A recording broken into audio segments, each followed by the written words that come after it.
Muy buenas a todos los seguidores de atletismo. Tenemos la ASICS Glide Ride en su segunda versión para analizar. La Glide Ride es una zapatilla diferente, es un concepto nuevo que nació con la Meta Ride. Y estas Glide Ride 2 quizás sean la zapatilla más similar a aquellas Meta Ride que hemos visto desde entonces. Es una zapatilla bastante diferente a la primera versión. La primera Glide Ride era una de las zapatillas más blandas, con más recorrido y más amortiguación del mercado. Esta segunda versión es bastante más firme, bastante más estable y en general más equilibrada. Es una zapatilla sobre todo que lo que busca es eficiencia en largas distancias. Sigue siendo una zapatilla cómoda, con bastante amortiguación, pero no es esa locura de amortiguación que tenía la primera versión. Es una zapatilla muy alta, con unos perfiles de 35 milímetros en la parte trasera, 30 en la parte delantera y 5 milímetros de drop. Lógicamente, las geometrías del chasis de estas Glide Ride 2 responden a esa filosofía de ahorro de energía que denominan los japoneses koron, que lo que trata es de ahorrar energía en el tobillo, que es la articulación donde más energía se pierde a la hora de correr, y lo consiguen dándole un repunte muy alto en la parte delantera, muy rígido. Es una zapatilla que no flexa nada en absoluto, porque lo que buscan es que una vez aterricemos, este movimiento lo haga la zapatilla y no lo haga el pie, para ahorrar energía tanto en los dedos como en el tobillo. En la Meta Ride se conseguía un 19% de ahorro de energía en largas distancias. Estas Glide Ride va a ser menos. Yo creo que así a ojo de buen cubero diría que entre 10 y 15 andaría, una cosa así. Sí que es verdad que cuando corres 30 kilómetros con ella, las piernas salen un poquito menos castigadas que con otra zapatilla más clásica, digamos, por ejemplo en ASICS una Cumulus o una Nimbus. Pero es una zapatilla a la que hay que hacerse, porque es un concepto diferente, es una estructura diferente, y en los primeros días pues vamos a notar que es una zapatilla un poquito rara. Es una zapatilla con unas medidas de base bastante habituales en zapatillas de entrenamiento: 90 en la parte delantera, 116 en la parte trasera. Es una zapatilla, como he dicho, muchísimo más estable que la primera versión, porque era exageradamente blanda. También han trabajado más las formas, le han dado un poquito más de amplitud a la parte baja del Fly Foam. La mediasuela es un Fly Foam Propel de 52 grados de dureza. Es bastante más respondón que la versión anterior, y también es una zapatilla con menos recorrido, el pie se hunde menos. Esto hace que la zapatilla sea mucho más eficiente y con mucho más ahorro de energía que la Glide Ride 1, que era sobre todo muy comodísima. Lleva una placa en esta zona delantera, es una especie de goma dura para evitar la flexibilidad, y a pesar de todo eso es una zapatilla que es bastante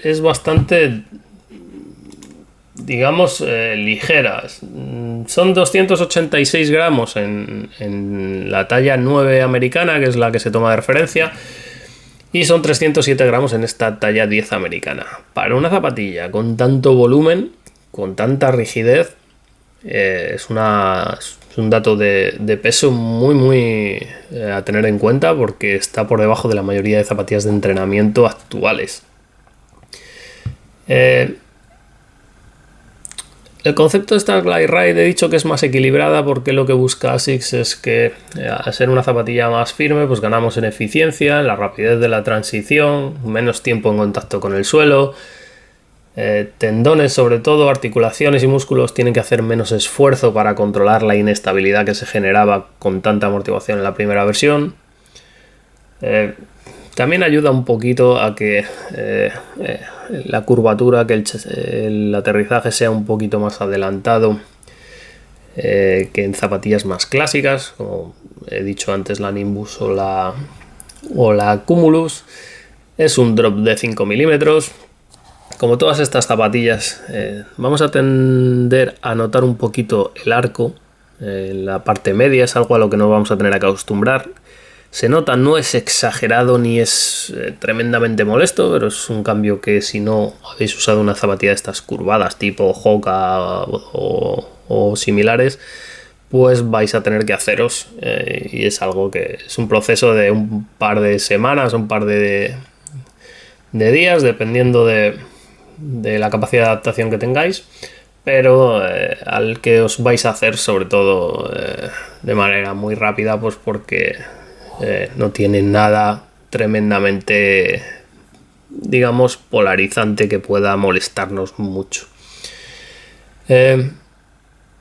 Es una zapatilla con una durabilidad en la media, yo le calculo unos 700 kilómetros. Estamos hablando de una suela derivada de las EvoRide, con todo el perímetro cubierto y con una pequeña zona en el medio con unos pequeños tacos para agarrar. Es una zapatilla que funciona bien en asfalto, es una zapatilla que funciona bien en tierra, pues que es muy estable.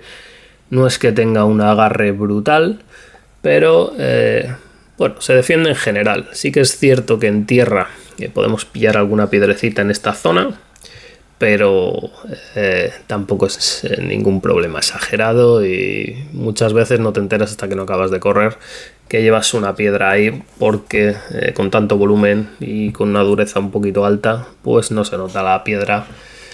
Así que no es ningún problema en ese sentido. En cuanto al upper, es un upper un poquito más agradable, un poquito más lujoso.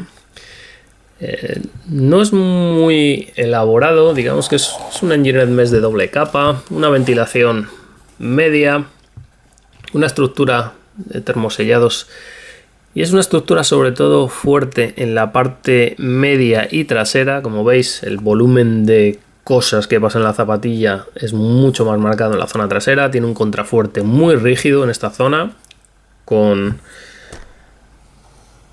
una tira de material reflectante. El collar acolchado, sin exageraciones, pero bien acolchado, agradable. Tiene una lengüeta bastante buena, lengüeta que debería ir unida al chasis. Eso es una de las cosas que mejoraría para próximas versiones. Una plantilla 5 milímetros de EVA bastante ligera. Eso es una de las razones por la que la zapatilla es tan ligera a pesar de su volumen, con un Strobel board de EVA. Y no tiene mucha más historia esta Glide Ride 2. Sí que hay una cosa que me gustaría comentar, y es respecto a la horma. No es una horma tremendamente ancha, como vimos en la Meta Ride. Son zapatillas que en esta zona son bastante rectas. Un pie de anchura normal no tiene problemas, pero a poco que tengamos el pie ancho vamos a notar cómo no es una zapatilla especialmente adecuada para gente con pie ancho. Tiene un refuerzo delantero que llega hasta aquí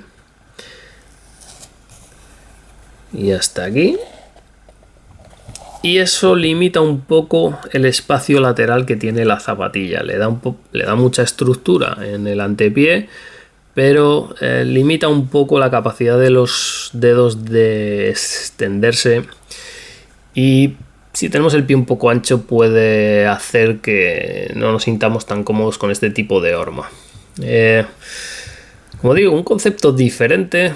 Es una zapatilla que usaría para largos entrenamientos regenerativos, etcétera, etcétera. No es una zapatilla que pondría ritmos de 4 o 4.20. Es una zapatilla para ritmos, yo personalmente la veo 4.45, 5, 5.30, 6. Es donde mejor se comporta. ¿Que puede ir un poco más rápido? Sí, pero digamos que no es su terreno. Para eso tendría otra zapatilla mixta o de entrenamiento ligero tipo EvoRide o Nusa 13 o algo así, con el mismo concepto. Tenéis más datos en la prueba escrita, y hasta un próximo vídeo.